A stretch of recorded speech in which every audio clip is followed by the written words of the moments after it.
Welcome everyone to my channel, that is Fast and Easy Maths, which is dedicated to give you tips and tricks related to mathematics. So students, as we know that we have completed the crash course of differentiation, application of derivatives, and now the next chapter in line is for integration. These are the three chapters which most of my students had issues with. So I thought let me make crash course series for all of these three chapters. If you want any other chapter, please let me know so in the comment section. Okay, so today we are going to start with integration. Okay, now I'm assuming that you all know all the standard formulas of integration. If you do not know, then the link of that will be available in the description as well as somewhere on the top.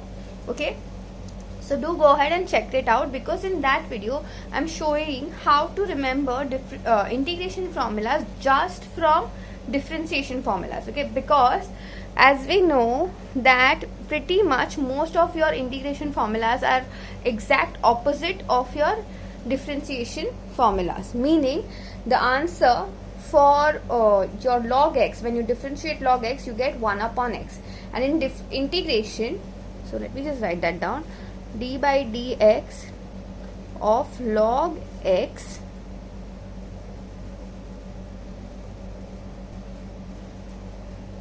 is 1 upon x, and when you integrate 1 upon x, you get log mod x plus c. Okay, so pretty much a lot of formulas of integration are also can be derived from differentiation as well. Okay, so now today we are going to understand how to do integration. Okay, so let's take a very small example. Okay, so these are the questions which I've actually picked up from the exercises itself. Okay, so 3x cube minus 2 root x dx upon x. Now students, understand, in integration you can split your questions if you have a plus or a negative sign. Okay, for multiplication there is a formula.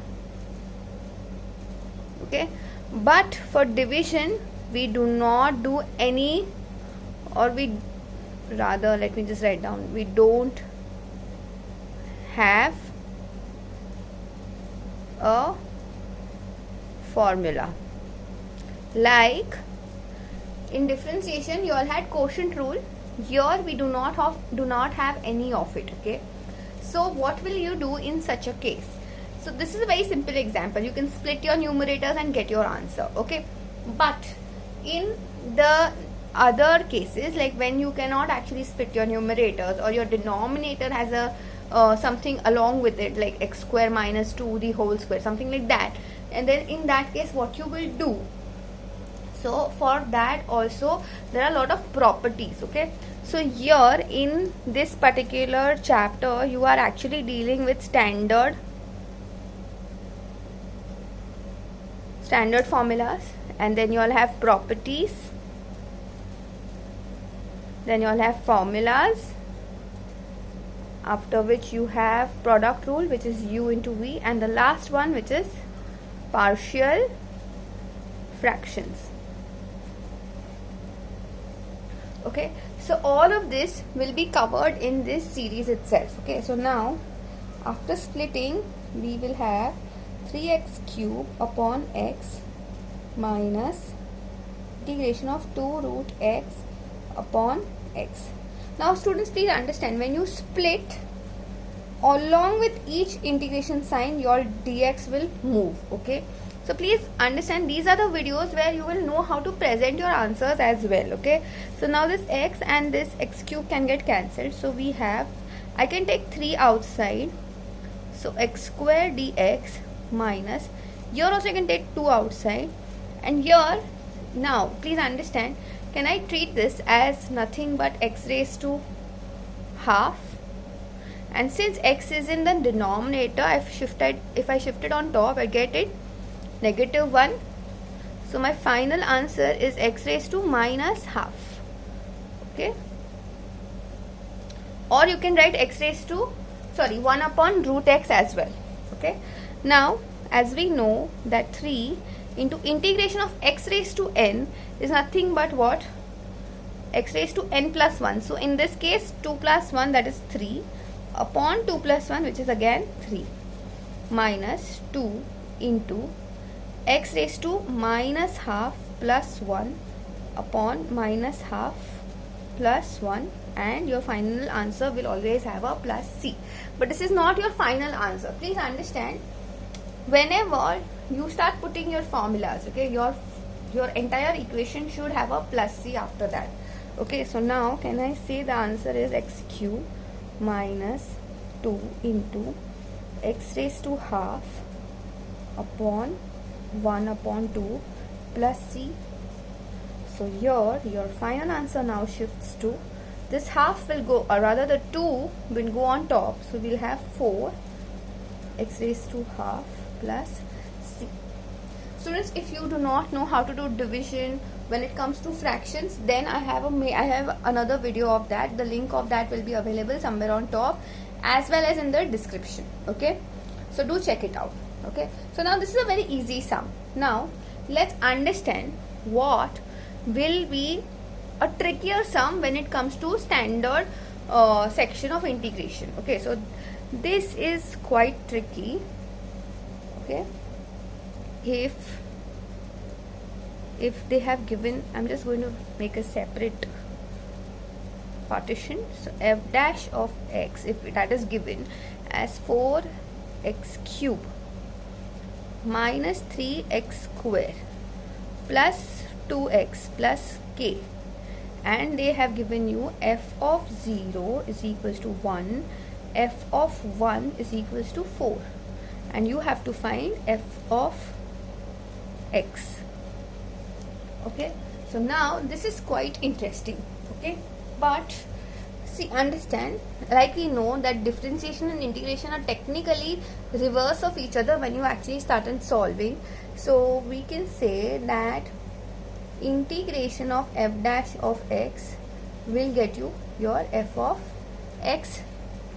Here is your dx. Okay, so here we'll first say f of x is equals to integration of 4x cube minus 3x square plus 2x plus k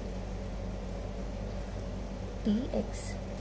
Now doing it individually and removing the constants outside, x cube dx minus 3 integration of x square dx plus 2 integration of x dx plus k integration of 1 dx. So here we have 4 into x raised to 4 upon 4 minus 3 into x raised to 3 upon 3 plus 2 into x raised to 2 upon 2 plus k. Integration of 1 is x. Do not forget your c. Okay, this is one of the areas where students make a mistake. Now as we know that 4 and 4 will get cancelled, 3 and 3 will get cancelled, 2 and 2 will get cancelled. So we have x raised to 4 minus x cube plus x square plus kx plus c. Most of the students think that this is my actual answer, but this is not my actual answer.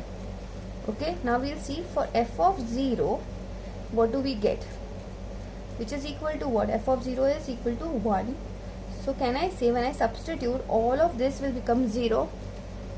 So I can say 0 raised to 4 minus 0 cube plus 0 square plus k into 0 plus c. Therefore, can I say c is equals to 1? Okay, now we know f of 1 is equals to 4. So can I say 1 raised to 4 minus 1 raised to 3 plus 1 square plus k into 1 plus c, which is again 1. So we have 4 is equals to 1 minus 1 plus 1 plus k plus 1. So can I say that is equal to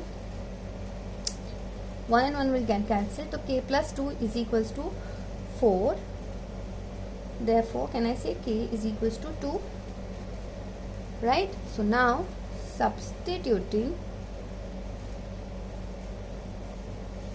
k and c values in equation 1. my final answer f of x is now equal to x raised to 4 minus x cube plus x square plus 2x plus 1. So you understood, this is my actual answer for this particular question. I have purposely taken this question because because students think that this is very easy, and they actually make a mistake of not solving this further.